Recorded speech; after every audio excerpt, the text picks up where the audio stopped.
कयामत के दिन सब लोग एक ही बात कह रहे होंगे, शैतान ने हमें बिगाड़ा, शैतान ने हमें बहकाया। लेकिन उस दिन शैतान खुद एक ऐसी बात बोलेगा जो इंसान को जिंदगी भर का सबक दे जाएगी। कयामत का दिन होगा, आसमान तोड़ दिया जाएगा, जमीन बर्फ की तरफ पिघल रही होगी, हर तरफ अंधेरा, चीख, अफरा तफरी होगी, लोग दौड़ रहे होंगे, कोई हिसाब से भाग रहा होगा, कोई अपने गुनाहों से।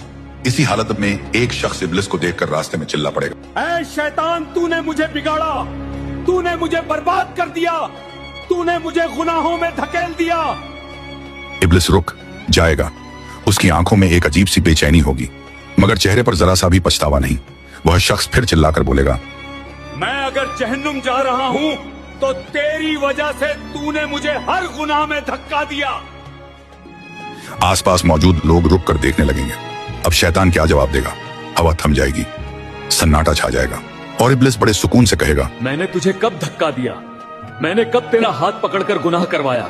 मैं तो सिर्फ बुलाता था, चलते तुम खुद थे।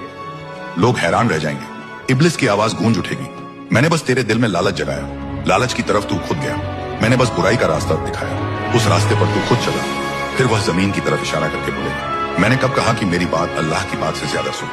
उस शख्स का चेहरा सफेद पड़ जाएगा, उसकी रूह कांप उठेगी। तब शैतान गरज कर बोलेगा, जब अल्लाह ने मना किया, बुराई की तरफ मत जाओ और मैंने बुलाया, फिर भी तुमने मुझे चुना, तो अब मुझे क्यों दोष देते हो? सन्नाटा और गहरा हो जाएगा, लोग एक दूसरे को देखने लगेंगे। इब्लिस अपना आखिरी तीर चलाएगा, मैंने तुम्हारा हिसाब नहीं लिखा, मैंने तुम्हारे पैर नहीं चलाए, मैंने तुम्हारे हाथ से कोई गुनाह नहीं करवाया, गुनाह तुमने खुद किया, अपनी नफ्स की वजह से इरादा तुम्हारा था। वह शख्स घुटनों पर गिर जाएगा, उसका चेहरा शर्म और डर से भर जाएगा। इब्लिस हल्की सी मुस्कुराहट के साथ कहेगा, अल्लाह ने तुम्हें अक्ल दी थी, इल्म दिया था ताकि तुम गुनाहों से बचो। क्या तुमने नहीं सुना था कि मैंने अल्लाह से कहा था, मैं तेरे सच्चे और नेक बंदों को नहीं बहका सकूंगा? तो अगर तुम बहक गए तो सोच लो तुम किस रास्ते पर थे, और फिर एक सख्त सच्चाई सब पर खुल जाएगी। जिम्मेदारी हमेशा अपने अमाल की होती है। कयामत के दिन न शैतान किसी का बोझ उठाएगा, न दुनिया, न वह लोग जिनके लिए तुमने दुनिया में अल्लाह को भुला दिया था। हर इंसान अपने अमाल के साथ खड़ा होगा। गुनाह का बहाना शैतान नहीं, गुनाह का फैसला इंसान खुद करता।